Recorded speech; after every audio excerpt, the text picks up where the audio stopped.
saya Izzati Azali. Jadi sebagaimana yang telah kita ketahui bahawa program imunisasi COVID-19 kebangsaan PICK yang telah pun berlangsung sejak pelancarannya iaitu pada 24 Februari tahun ini dapat dilihat berjalan dengan semakin lancar dan adanya penambahan pusat pemberian vaksin iaitu PPV dan juga kini telah pun meliputi ketiga-tiga fasa yang dirancang. Namun bagaimanakah nasib golongan rakyat yang berada di luar bandar ataupun rakyat yang menetap di pedalaman ataupun yang lebih spesifiknya seperti orang-orang asli dan di mana mereka semua ini boleh dikatakan kemudahan seperti teknologi yang mungkin mereka tidak dapat kecapi sebagaimana yang digunakan oleh mereka yang berada di bandar. Jadi pada hari ini kita akan kupaskan topik ini bersama tetamu jemputan kita iaitu bersama saya yang berbahagia Datuk Dr. Ahmad Jailani bin Muhammad Yunus iaitu Ketua Setiausaha Kementerian Pembangunan Luar Bandar.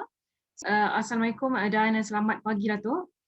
Baiklah, jadi pada hari ini topik kita iaitu tentang program imunisasi COVID-19 kebangsaan iaitu PICK yang lebih terjurus ke arah nasib mereka yang berada di luar bandar ataupun pedalaman memandangkan program imunisasi COVID-19 kebangsaan yang telah pun dikembangkan lagi dari sudut pembukaan beberapa pusat pemberian vaksin ataupun PPV di pedalaman Perak iaitu 6 tempat baru iaitu di Lenggong, Selama, Sungai Siput, Gopeng, Berwas dan juga Felkra seberang Perak.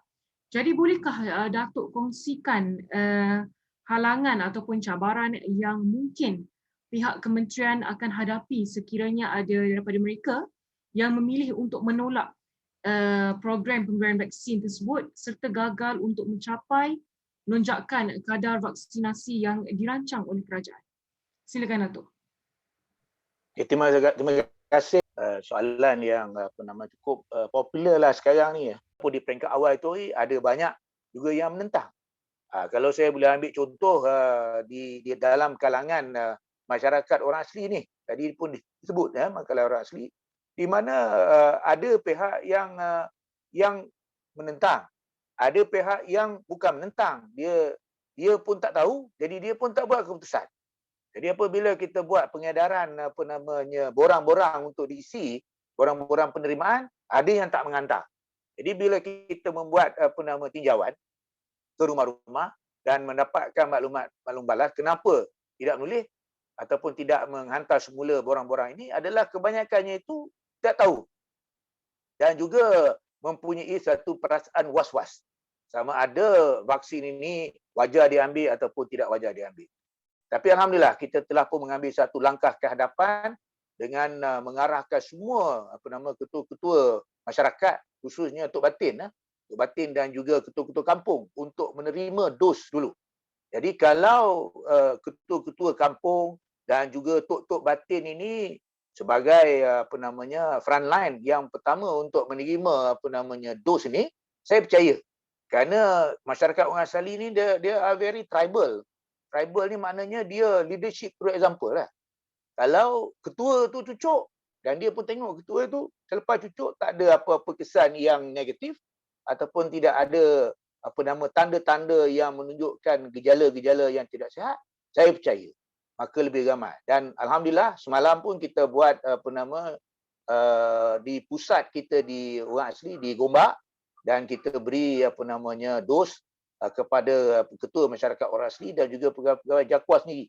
Jadi alhamdulillah penerimaannya cukup baik dan ada juga yang walk in juga untuk menerima vaksin berkenaan. Jadi inilah saya nampak bahawa tanda-tanda satu kemajuan yang cukup besar dan insya-Allah hasrat ataupun visi misi kita objektif untuk mencapai satu jumlah vaksinasi yang melebihi daripada 80% dalam tempoh masa yang terdekat ini insya-Allah tercapai.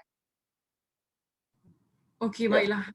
Terima kasih Datuk atas penjelasan secara terperinci yang diberikan sebentar tadi. Jadi apa pula pendapat Datuk, adakah kementerian mempunyai inisiatif lain selain daripada kerahkan aset-aset kerajaan seperti Felkra, Felda, ATM, MARA ke kawasan luar bandar bagi menjayakan program imunisasi COVID-19 kebangsaan.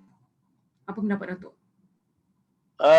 Kita tidak hanya menggunakan aset-aset yang ada dari sudut agensi yang kita ada, malah kita juga menggunakan hari ini yang paling penting juga menggunakan social media ini. Dan social media ini adalah merupakan satu medium yang cukup berkesan hari inilah, kerana rata-rata ialah ramai yang ada juga. Kalau ayah ataupun mak tak ada, anak-anak tu ada. Mak dan anak-anak tu ada, cucu-cucu tu ada, insya-Allah. Jadi kalaulah kita menggunakan kemudahan yang ada dalam social media ini melalui grup dan juga melalui website, melalui aplikasi-aplikasi yang kita guna pakai hari ini, dan melalui pengeluaran menerusi social media ini, saya percaya perkara ini dapat memberi gambaran yang tepat kepada masyarakat luar bandar.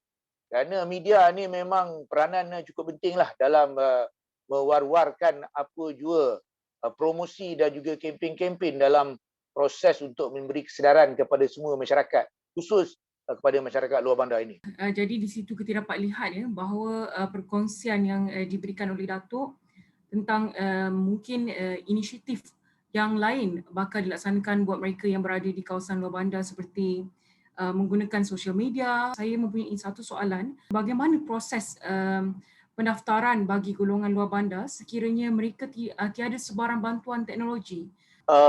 Ini juga memang menjadi agenda dalam perbincangan kita dalam mesyuarat yang kita buat berkala ni. Mesyuarat ni sekarang ni boleh katakan every week, dan juga ada yang kadang-kadang kita buat setiap hari dalam kita meneliti langkah-langkah kaedah bagi kita menjalankan proses pendaftaran ini. Malah untuk KPLB kita telah mulai bulan lalu lagi dengan membuka semua kita punya PKD ataupun pusat komuniti desa ni untuk semua orang kampung datang ke situ. Datang ke PKD kita ni yang berjumlah lebih kurang 191 di seluruh negara ni, untuk orang kampung pergi ke pusat komuniti desa ni untuk buat pendaftaran. Kerana di situ ada talian dan juga ada komputer yang telah pun kita sediakan. Malah kita juga letak volunteer kita di situ. Dan juga kita ada pengurus PKD yang akan membantu makcik-makcik, pakcik-pakcik yang mungkin tidak biasa dengan sistem komputer ni untuk membuat pendaftaran secara online.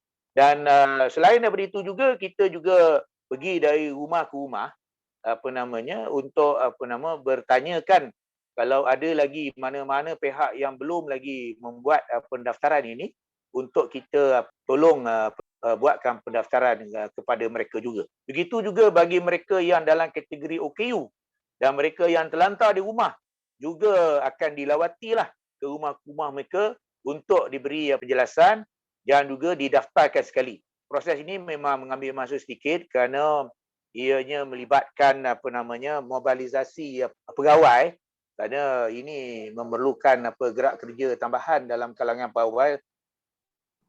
Okey, baiklah. Jadi berdasarkan pencerahan yang dikongsikan oleh Datuk sebentar tadi bahawa melibatkan tentang halangan ataupun cabaran yang dihadapi oleh pihak kementerian sendiri dan juga inisiatif-inisiatif yang bakal dilaksanakan ataupun yang orang kata ongoing, yang sedang berlaku, yang sedang dalam proses, dan juga tentang proses pendaftaran bagi mereka yang berada di kawasan pedalaman ataupun luar bandar.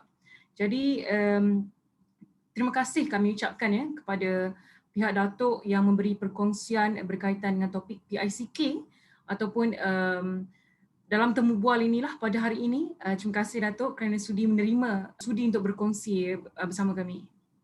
Terima kasih, tak ada masalah. InsyaAllah saya juga berterima kasihlah kepada Natrah dan juga tim yang telah mengambil inisiatif untuk mengadakan temu bual ini. Okey, baik. Terima kasih Datuk. Terima kasih Datuk. Sama.